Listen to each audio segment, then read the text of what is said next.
Olá a todos, estou aqui para dar algumas explicações que eu senti serem necessárias sobre o vídeo Uma Prova Incontestável. Eu vou aqui abordar vários pontos em função dos comentários e e-mails recebidos pelo canal. Como várias perguntas ou questionamentos surgiram de forma repetida, achei que seria importante fazer um vídeo sobre tudo isso, porque assim os esclarecimentos chegariam a todos. Primeiro ponto. Onde tudo aconteceu? Pois é, durante 2 anos eu preparei um texto para contar às pessoas, no detalhe, como que foi toda essa experiência e me esqueci de dizer onde ela aconteceu. Ela aconteceu na cidade de São Paulo. Segundo ponto, sobre a distância e o tamanho.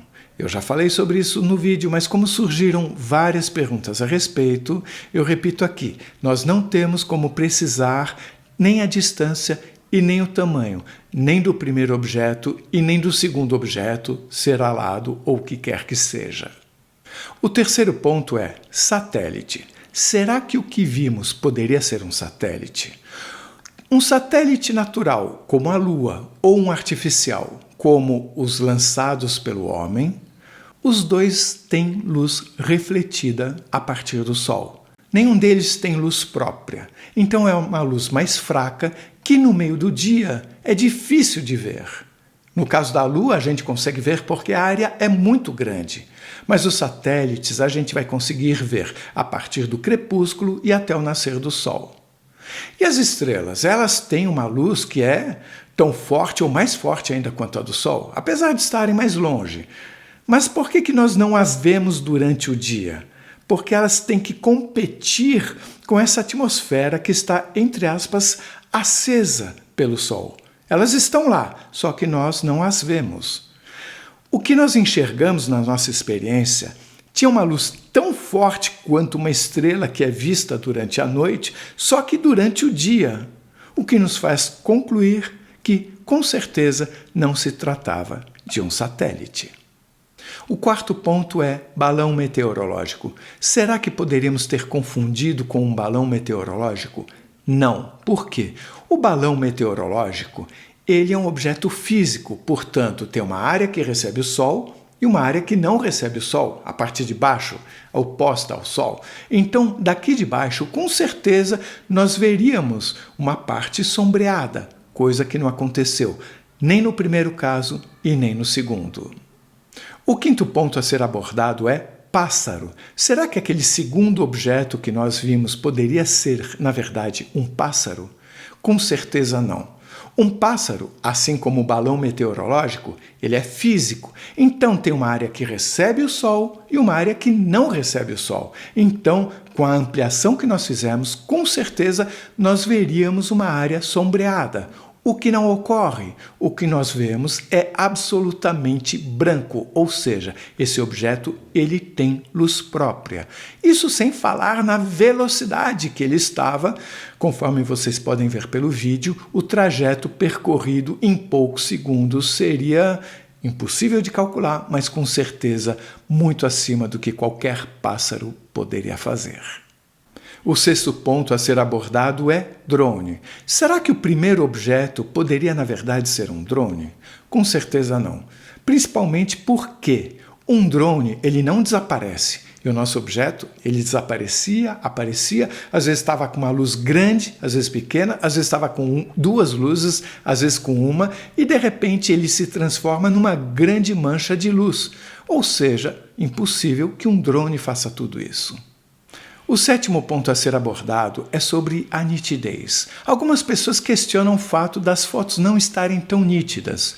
Na verdade, as fotos foram tiradas com foco preciso, porém o objeto está muito longe. E como ele está longe, nós precisamos ampliar essas imagens. E conseguimos, graças à enorme definição da imagem, ampliar até 10.000%, até 15.000%. Porém, tudo tem um limite. E o limite é imposto pelo tamanho do pixel, que é uma espécie de tijolo construtor dessa parede que nós chamamos de imagem.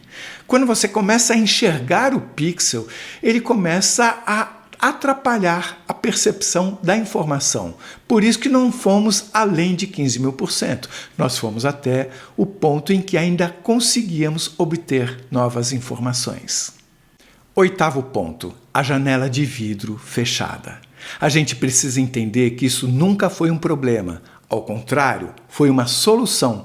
Graças ao fato de termos uma janela entre nós e o objeto, nós tivemos como estabelecer 2 pontos de referência fixos, que foram uma sujeirinha na janela e o reflexo do edifício ao lado, de tal forma que esses pontos de referência fixos nos dão a certeza sobre o movimento do objeto. A segunda questão é a seguinte: a chance de ser um reflexo de uma luz no interior é 0. Por quê? Nós temos um exterior com luz do dia e um interior sem nenhuma luz acesa. Era 1h30 da tarde. A competição de luz de dentro com fora não dá para começar. Lá fora é muito luminoso e dentro não. Qualquer luz de dentro, qualquer reflexo torna-se invisível. Vocês podem fazer esse teste. Não só não havia nenhuma luz acesa aqui dentro, como se houvesse, e supondo que fosse possível enxergar o reflexo dela, jamais seria como aquele primeiro ponto que nós vimos e jamais teria a evolução de imagens que teve tanto no primeiro objeto quanto no segundo. Sobre a possibilidade de ser uma sujeira no vidro.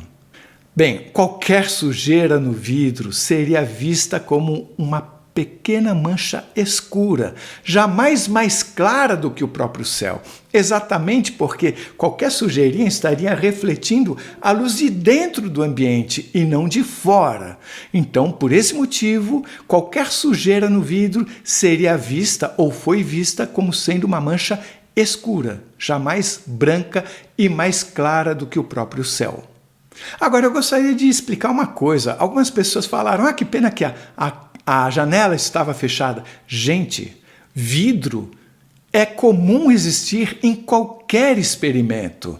Sabe, tanto quando você olha alguma coisa que está acontecendo numa situação de rarefação, que precisa ter vácuo, você precisa do vidro, sabe? Quando você está numa câmera, você tem uma lente entre você e aquele objeto, você tem um monte de lentes, um monte de vidro. O que você precisa é se cercar de informações para você concluir que não esteja havendo nenhuma interferência. Mas o vidro faz parte da nossa vida, faz parte das investigações científicas. É normal, isso nunca foi e nunca será um problema. Agora, para quem quer saber por que estava fechado por 2 motivos. Primeiro, porque onde eu moro tem muito pernilongo.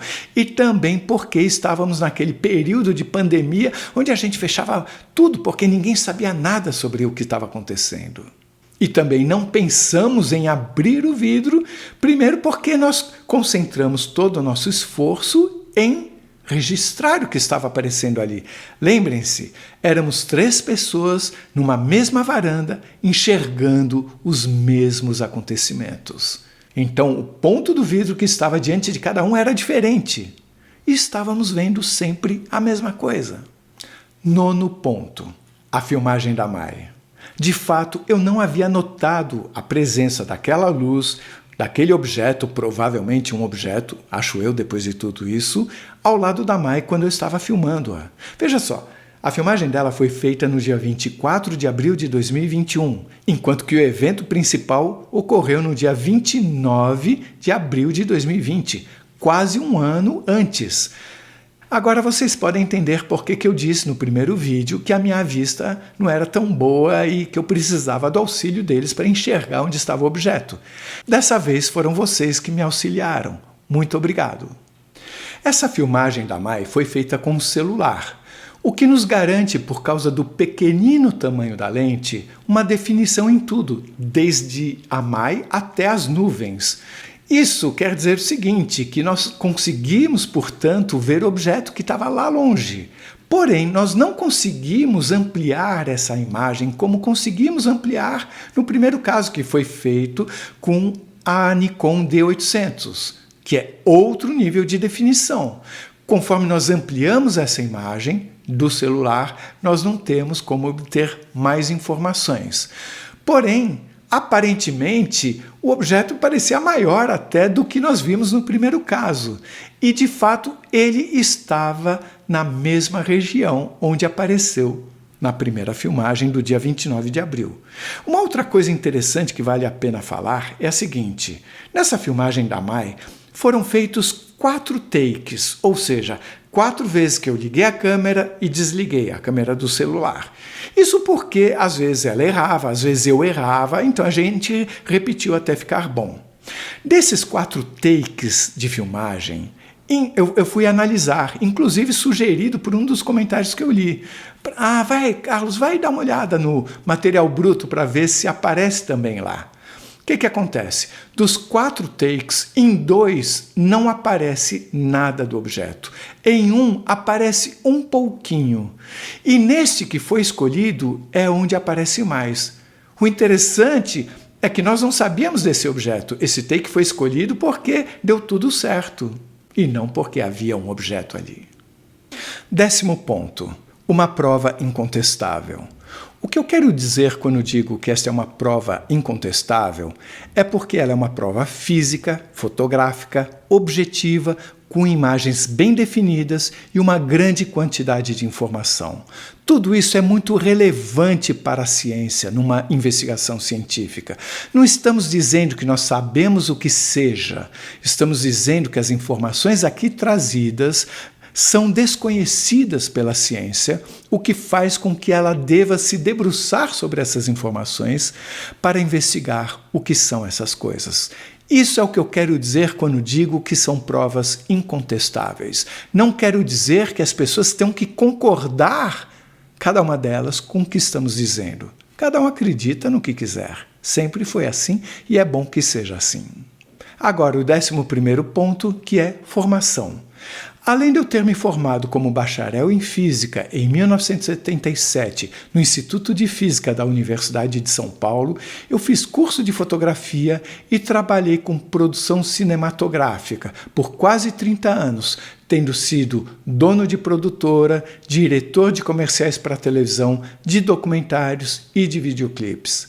Eu conto isso para vocês só para vocês entenderem de onde vem a minha certeza sobre o que eu registrei. Ela vem da soma de experiências como fotógrafo, como diretor cinematográfico e como bacharel em física. E agora o 12º e último ponto, que é zona de conforto. Nesse vídeo eu tive que abandonar a minha zona de conforto. Porque é muito fácil eu entrevistar pessoas que passaram por uma EQM sem eu precisar me posicionar, simplesmente respeitando o que é dito e compartilhando. Esse canal ele foi feito porque quando eu conheci as EQMs eu falei que era muito importante, era essencial compartilhar com todos essas informações pela importância que elas têm na nossa compreensão da vida. Da mesma forma, quando eu registrei os avistamentos do dia 29 de abril de 2020, eu achei que era essencial que eles fossem compartilhados. Só que dessa vez eu não sou o entrevistador. Eu tive que me expor e ouvir comentários, assim como todas as pessoas que deram entrevistas nesse canal. Isso fez com que eu aumentasse muito a admiração e o agradecimento que eu tenho por cada relato que está aqui presente à disposição de todos. Eu até acho que, de uma certa forma, eu tive o mesmo sentimento que todas as pessoas que passam por EQM têm. Elas compreendem que isso é difícil das pessoas entenderem, porque elas não viveram isso, mas que isso não faz com que elas abandonem a responsabilidade que elas sentem ter de compartilhar com todas essas informações. Porque elas sabem, como eu acho que eu também um pouco sei, que é um enorme privilégio ter acesso a essas informações e que todo privilégio impõe responsabilidades. E é por isso que estamos aqui. Muito obrigado.